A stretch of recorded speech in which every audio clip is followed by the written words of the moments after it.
কলেজেরা পুরা ভাইয়েরা সবাই কেমন আছো? আজকে আমি রান্না করব সজনা ডাঁটা দিয়ে রুই মাছের ঝোল। তেল আগে দিয়েছিল, দিয়ে দিয়েছি পেঁয়াজ, দিয়ে দেবো তেল, দিয়ে পেঁয়াজটাকে ভেজে নেব।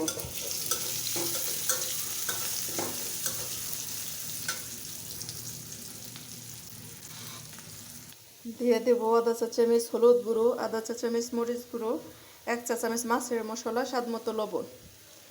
ডাঁটা তো আমি কাঁচামরিচটা বেশি দেবো, এই জন্যে মরিচের অংশটা কম দিলাম। দিয়ে দেবো পানি, দিয়ে দেবো 1 চা চামচ পেঁয়াজ পেস্ট, আধা চা চামচ জিরা পেস্ট, দিয়ে দিব আধা চা চামচ আদা রসুন পেস্ট, দিয়ে মশলাটাকে ভালোভাবে কষিয়ে নেব।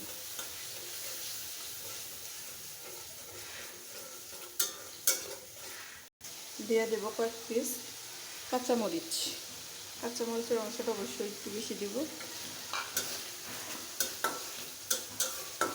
দিয়ে ভালোভাবে কষিয়ে নেব। মশলাটা কষানো হয়ে গেছে, দিয়ে দিব সেই রুই মাছটা, দিয়ে ভালোভাবে কষিয়ে নেব। মাছটা কষিয়ে নিয়ে উঠিয়ে নেব। মাছটা কষানো হয়ে গেছে, সবগুলো মাছ উঠিয়ে নেব। তোমরা চাইলে ভেজেও রান্না করতে পারো, কিন্তু আমি কষিয়ে রান্না করলাম। মাছগুলো উঠিয়ে নিচ্ছি।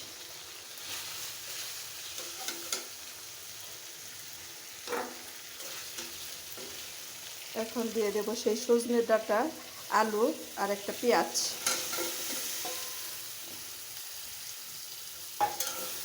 সজনেটাকে ভালোভাবে কষিয়ে নেব।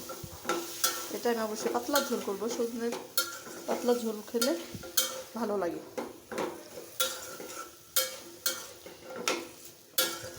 এখন ডেকে দিব। সজনে ডাঁটাটা কষিয়ে নিচ্ছি, আর একটু কষিয়ে নিই, তারপর দিয়ে দেবো ঝোল,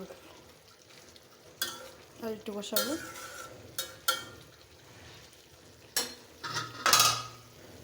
ডাঁটাটা কষানো হয়ে গেছে, এখন দিয়ে দেব ঝোল।